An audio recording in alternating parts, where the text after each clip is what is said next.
Bonjour et bienvenue à tous. 12 lieux interdits d'accès. Visite des endroits les plus secrets au monde. Tenus secrets par des gouvernements, des religieux ou des armées, il existe dans le monde des endroits totalement interdits d'accès aux visiteurs. Qu'il s'agisse de défense nationale, de secrets d'État, de lieux de repli ou de lieux de culte, ces endroits inaccessibles et top secrets nourrissent des mythes et de nombreuses théories du complot. Voici les 10 endroits interdits que vous ne pouvez pas visiter. N'hésitez pas à liker la vidéo si elle vous plaît, et si vous êtes nouveau sur la chaîne n'oubliez pas de vous abonner et d'activer la notification pour ne rater aucune de nos prochaines vidéos. On commence. La zone 51, Nevada, États-Unis. L'un des lieux secrets les plus connus au monde, la zone 51 a été créée en 1955 par la CIA pour tester des armes et programmes confidentiels. Construite en plein désert, au milieu d'un lac asséché, sa localisation permet l'atterrissage et le décollage discret d'avions sans attirer l'attention. En 1974, des astronautes de la NASA prennent malencontreusement, ou pas, des photos de la zone. La base la plus secrète des États-Unis est connue du public, mais les activités sont toujours classées secret défense et l'accès est formellement interdit. La légende qui entoure le mystère de la zone 51 raconte que des épaves de soucoupes volantes extraterrestres seraient dissimulées dans le sous-sol. Les amoureux d'ufologie et de théories complotistes n'ont pas fini de spéculer sur ce qui se passe dans la zone 51.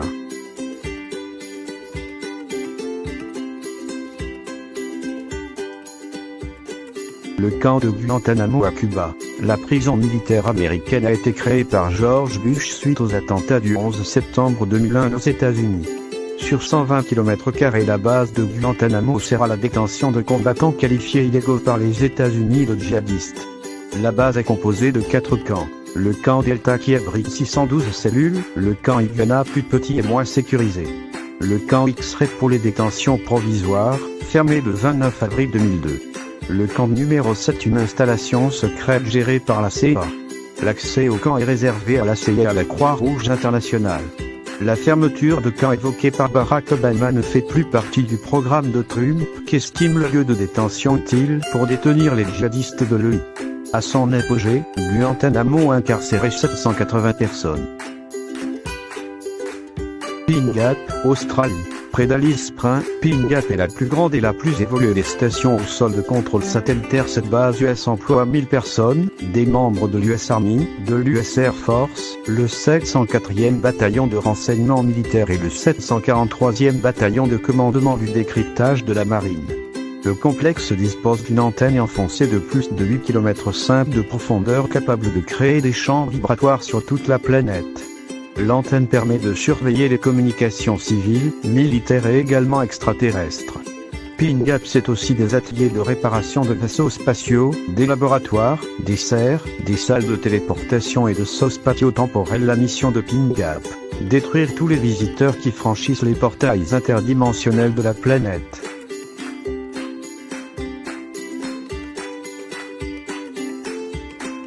Pripyat, la zone interdite de Tchernobyl. Ville la plus exposée aux radiations de l'explosion du réacteur numéro 4 de Tchernobyl en 1986, Pripyat est située à seulement 3 km de la zone de la catastrophe. Interdite d'accès à cause des taux de radiation élevés, des téméraires osent tout de même affronter le danger. Street artistes, reportés ou simplement curieux plongent dans cet univers radioactif. Pour visiter la ville fantôme, il faut prendre quelques précautions. Obtenir les autorisations, porter des vêtements couvrant intégralement, des chaussures fermées, des protections respiratoires pour les lieux les plus contaminés, trouver un compteur GG pour repérer les points chauds. Il est interdit de boire, manger ou fumer à l'air libre sur la zone et extrêmement déconseillé de s'asseoir ou de poser ses affaires au sol sur le site. Un contrôle de radiation sera effectué à la sortie de la zone. Le métro de Moscou. Nom de code ligne D6, jamais officiellement confirmé par les autorités russes, la ligne 2 de métro est un réseau creusé sous le métro actuel destiné à évacuer les personnes en cas d'attaque. Réservée aux militaires et aux politiques, la construction de cette seconde ligne a débuté sous Staline pour servir le KGB. Selon les rumeurs, il comporte 4 lignes reliées au Kremlin, aux quartiers généraux du FSB, au ministère de la Défense et aux installations stratégiques comme l'aéroport ou des bases militaires. Évoquée dans le roman russe best-seller Métro 2033, cette seconde ligne de métro serait plus longue que la ligne officielle. Nié par le Kremlin, l'accès à la seconde ligne se ferait par des bâtiments civils et par certains accès cachés sur la ligne existante. Musée de l'espionnage à Nankin en Chine. Question de sécurité nationale ou secret d'État, le musée de l'espionnage à Nankin est interdit d'accès aux étrangers. Seuls les Chinois sont autorisés à visiter ce musée qui recense des armes et techniques utilisées par le Parti communiste. Armes en bâton de rouge à lèvres, cigarettes pistolets, stylos à encre armes, jeux de cartes porte-documents, dispositifs d'écoute, tout l'arsenal du parfait petit espion est exposé. Le musée est composé de 4 parties, la première retrace la période de la fondation du PCA en 1949, la seconde la période de l'avènement de la Chine nouvelle, la troisième l'espionnage international et la quatrième les défis de la sécurité d'État. Votre mission si vous l'acceptez, ne jamais divulguer cette information. Les archives secrètes du Vatican. Les Archivum Secretum Apostolicum Vaticanum, appellation officielle en latin, seraient en réalité plus privées que secrètes. En effet, cette collection de documents regroupe des échanges privés, des lettres personnelles et des archives. Dans une cave souterraine de 2 étages appelée le bunker, des étagères abritent au moins 35 000 documents. Il y aurait 600 salles d'archives allant de feuilles de papyrus, à des lettres rédigées de la main de Sicile impératrice aux lettres adressées au pape par Michel-Ange ou Abraham Lincoln. Depuis la fin du XIXe siècle, une partie des archives peut être consultée par les professeurs et chercheurs. Cependant, une grande partie des documents n'est toujours pas déclassifiée par le Vatican, notamment les documents datant de la Seconde Guerre mondiale. Pour consulter les archives, il vous faudra prouver que vos recherches sont suffisamment sérieuses et nécessitent l'accès à ces documents dans un souci d'héritage historique. L'île de Podgorica à Venise. Située dans la lagune de Venise, l'île de Podgorica a été utilisée comme lieu de sépulture des victimes de la peste depuis l'époque romaine. 160 000 personnes seraient enterrées là, un hôpital psychiatrique a été construit en 1922 et des expériences médicales y furent menées.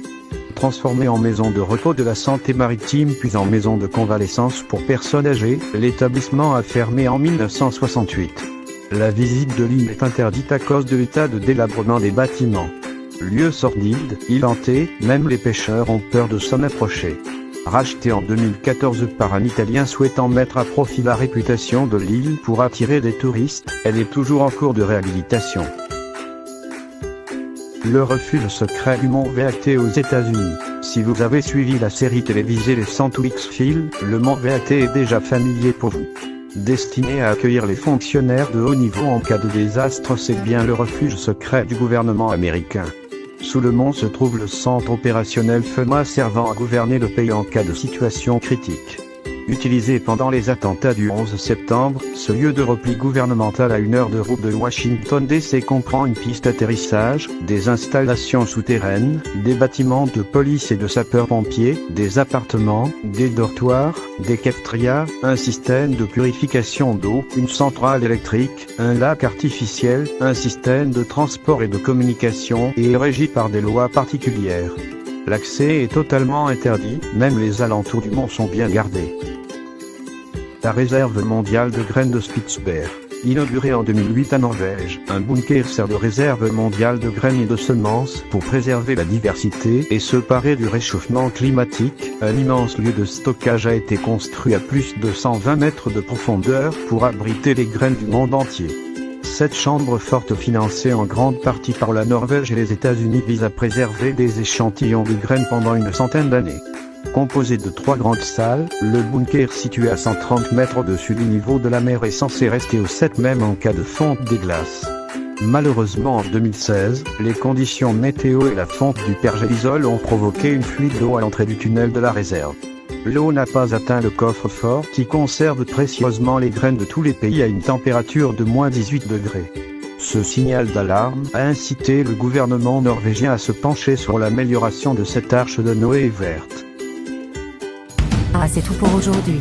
Si vous avez aimé la vidéo, n'oubliez pas de la liker et la partager avec vos amis. Et si vous êtes nouveau sur la chaîne, n'oubliez pas de vous abonner et d'activer la notification. Bye bye.